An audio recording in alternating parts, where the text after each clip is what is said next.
Welcome back to my channel inspiring you. చెడ్డవారితో స్నేహం. ఒకానొక అడవిలో ఒక చిలుక నివసిస్తూ ఉండేది. అది సమీపంలోని సరస్సులో విహరిస్తూ కాలం గడిపేది. కొంతకాలానికి అక్కడకు ఒక కాకి వచ్చింది. చిలుకను చూసిన కాకి దానితో ఎలాగైనా స్నేహం చేయాలని అనుకుంది. ఓ రోజు కాకి ఆ చిలుక దగ్గరకు వెళ్ళి వినయంగా, అయ్యా చిలుకగారు, నేను నీలవర్ణుడనే కాకిని. ఎంతో కాలం నుండి ఎక్కడెక్కడో తిరిగి పొట్ట పోసుకునేవాడిని. ఎందుకో మిమ్మల్ని చూడగానే మీతో స్నేహం చేయాలని అనిపించి మీ దగ్గరకు వచ్చాను అని అన్నది. ఓహో, అలాగా. కాకులకు చిలుకలకు మధ్య జాతివైరం ఉంది. నీకు నాకు స్నేహం కుదరదు, వెళ్ళిపో అని అన్నది చిలుక. లేదు, మీరు అలా అనకండి. జాతివైరం అనేది ఒకప్పటి మాట. ఇప్పుడు కాలం మారిపోయింది. పైగా నేను అలాంటి దానిని కాదు. మీతో స్నేహం చేయాలంటే నాకెంతో ఇష్టం అని కాకి బతిమాలుకుంది.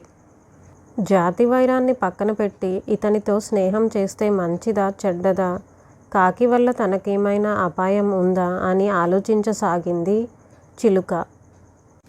అయ్యా, మీరు చాలా లోతుగా ఆలోచన చేస్తున్నారు.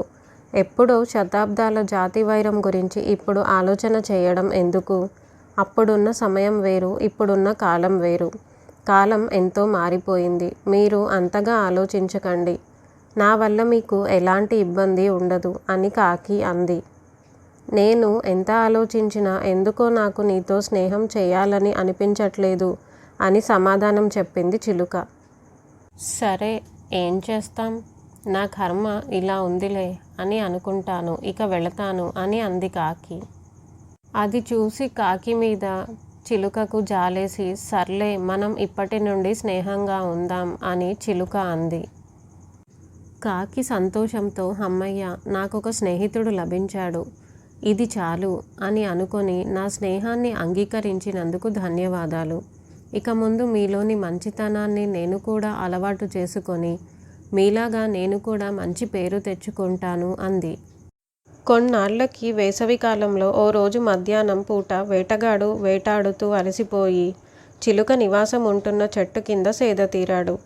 వాతావరణం చల్లగా ఉండటంతో అతడు వెంటనే గాఢ నిద్రలోకి వెళ్ళిపోయాడు.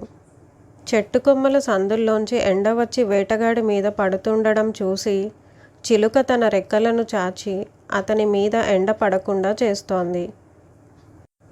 ఇంతలో అక్కడికి కాకి వచ్చింది. హంస చేస్తున్న ప్రయత్నాన్ని చూసి, అయ్యా చిలుకరాజా, వాడు వేటగాడు, మనకు విరోధి. అలాంటి విరోధికి నీవు ఎండపడకుండా సహాయం చేస్తున్నావా? ఎంత విచిత్రం ఇది అంది. విరోధి అయినా స్నేహితుడు అయినా మన అవసరం వచ్చినప్పుడు సహాయం చేయడం మన కర్తవ్యం అంది చిలుక. నీవు పిచ్చిదానివి, విరోధికి సహాయం చేయడం ఏమిటి? అది నీ తెలివి తక్కువతనం కాకపోతే అని కాకి రెట్ట వేసుకుంటూ అక్కడి నుంచి ఎగిరిపోయింది.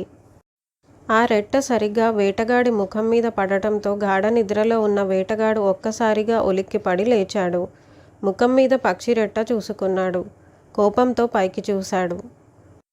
పైన కొమ్మ మీద చిలుక కూర్చొని ఉంది. రెట్ట వేసింది అదే అనుకొని చటుక్కున లేచి పక్కనే పెట్టుకున్న విల్లు తీసి బాణం సంధించి చిలుక కేసి వదిలాడు. క్షణంలో బాణం వెళ్ళి చిలుకకు గుచ్చుకుంది. ఆ దెబ్బకు కొమ్మ మీది నుండి నేల మీద పడి గిలగిలా కొట్టుకొని చనిపోయింది చిలుక. చూశారుగా, పరోపకారి అయిన చిలుకను దుష్టబుద్ధి గల కాకి ఎంత నష్టపరిచిందో. అందుకే దుష్టుల స్నేహం పనికిరాదు, చేయకూడదు. చేస్తే ప్రాణాలకే ముప్పు ఏర్పడుతుంది. Thanks for watching my video. నా ఈ వీడియో కనుక మీకు నచ్చినట్టయితే తప్పకుండా లైక్ చేయండి, షేర్ చేయండి, కమెంట్ చేయండి. అలాగే మరిన్ని మంచి వీడియోస్ కోసం నా ఛానల్ను తప్పక సబ్స్క్రైబ్ చేయండి.